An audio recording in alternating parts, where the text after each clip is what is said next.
You're listening to the Mark Bradford Alchemy for Life podcast. Thermostats and teachers and knowledge. Oh my.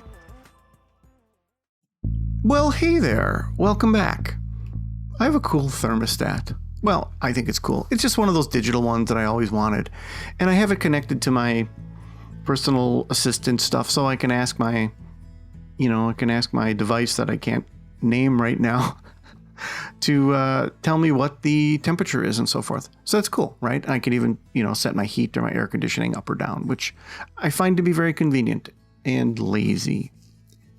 But here's the deal. If I walk over to it, I can see what the humidity is in that room. But if I'm somewhere else, I can't ask what the humidity is. It's not able to do that. And for those who know about programming, it's called an API. But anyway, I can ask and modify the temperature, but I can't ask what the humidity is. So it has the knowledge, but it can't impart it. My old thermostat didn't have the knowledge. It had no idea what the humidity was, and therefore it couldn't impart it either. Obviously, I don't have an audience of thermostats. I have an audience of human beings. So therefore, let's bring it to the humans. You have lots of knowledge. Knowledge that you were intentionally given, knowledge that you intentionally gave yourself through applied learning and so forth, and knowledge that just sort of came about through reasoning. That's what a lot of this stuff is too. I mean, we don't just learn a thing and then say, hey, I learned this thing, let me tell you the thing. We learn thing A, B, C, and D, and we put them together and go, well, wait, if that's true, I think this would be true. I mean, that's kind of the foundation of everything from optics to chemistry to electronics. We start to come up with these rules. We start to come up with these laws and say, hey, we're going to combine these things and that makes that, or we're going to combine this and I think that should happen. I mean, astronomy is really a great example and application of that, right? Because we're stuck on this planet and we look and go, well, I think that's what we're observing. And, sometimes they're wrong, but sometimes they're like, well, this is how all that stuff happens. We don't get in a ship and fly over there and look down and go, yep, those neutron stars are spinning around each other. So why am I telling you about thermostats and neutron stars? I'm telling you this stuff because I want you to be aware, and that's where every podcast starts with. It's the awareness first. I'm telling you to be aware of the fact that you gather knowledge. And to gather knowledge and not impart it is kind of a crime. Just like it's a crime that I can't ask what the humidity is from my office in the living room. And I have to walk up to that thing.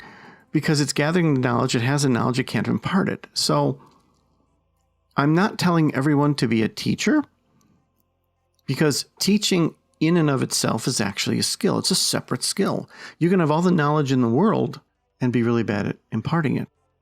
A perfect example of that, which is horrible, is that when my daughter was in high school, there was an issue that I had to visit the school about, and it had to do with one of her teachers doing some things that weren't very teacher-like. It wasn't the inappropriate stuff you hear about on the news. It had to do with the teaching style. It had to do with words that were said that were not words you say to young adults. And I was told by the principal, he's a great fill in the blank of the kind of teacher he was, but he's not a good teacher at all. So we're surrounded by that sort of thing. You can have a great neurosurgeon who is absolutely horrible about imparting the knowledge about being a neurosurgeon. You can have somebody who's a great mechanic, but they can't sit across the table from you and have a hamburger and say, well, let me explain to you what's going on with this and why this happens. And I think in life we crave that. I know I do. I crave learning things from experts. But it's so gosh darn hard to find an expert who is willing and able to impart knowledge in such a way that I can learn from them. Now, I'm happy to adjust my brain into a certain form of thinking so that I can adapt to somebody's mindset to then learn from them. I think that's a skill also that I've learned along the lines. It was a necessity.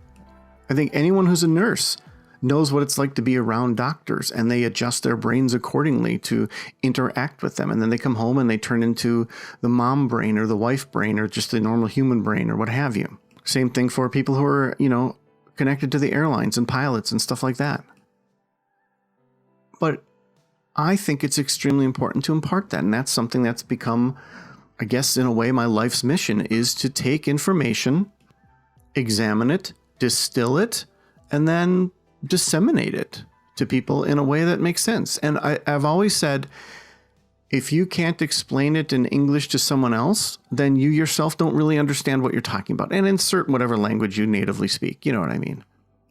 I'll also say that the very act of teaching actually allows you to learn it, I guess, better and more extensively. The studies have proven that if you learn something and you just keep it to yourself, you have a lesser chance of retaining and really truly understanding it versus if you just go and immediately teach that to someone else. Here's what I just learned. And that's actually a conversation style. I'm not a huge fan of it because it gets to be overused and sounds condescending. So what I think you're saying, Bill, it kind of comes off like that. To a lesser extent, studies have also shown that if you write it down, you will retain it. I think it's like 80% chance of retaining it better than if you didn't do it. And that's an amazing thing. And the even more amazing thing of that is not because you're writing something down and later on you keep referencing it. Nope. You literally could write it down and throw it away. It's the act of writing it down. And I feel that. I feel that when I take my little electronic pad that I have and I write my notes in and I write stuff down. And typing doesn't quite feel the same way that writing does.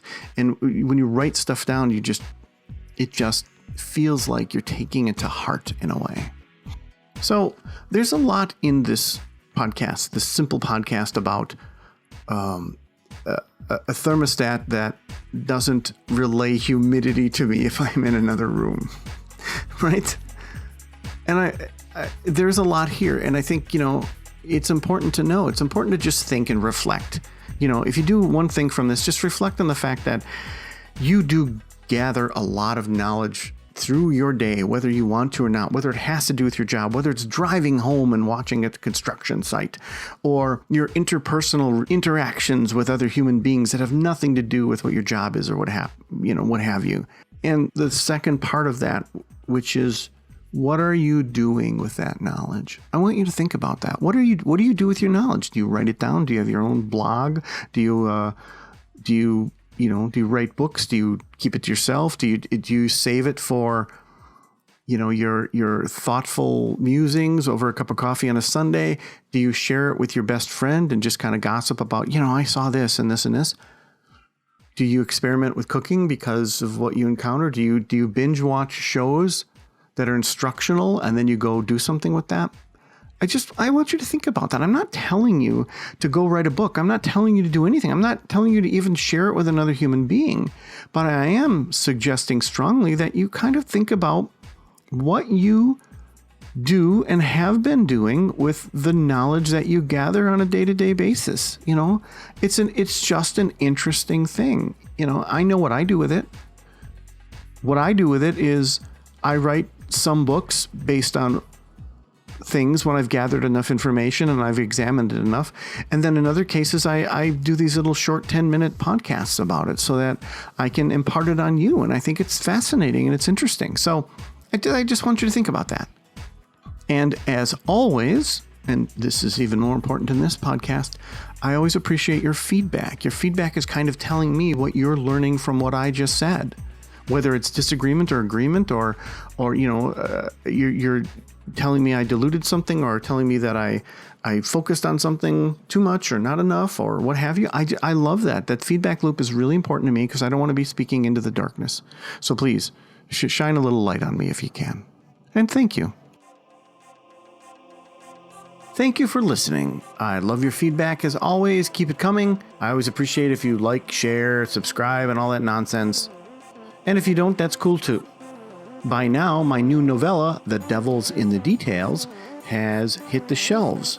If you like a smoldering quick read, then you may love reading The Devil's in the Details. Check it out.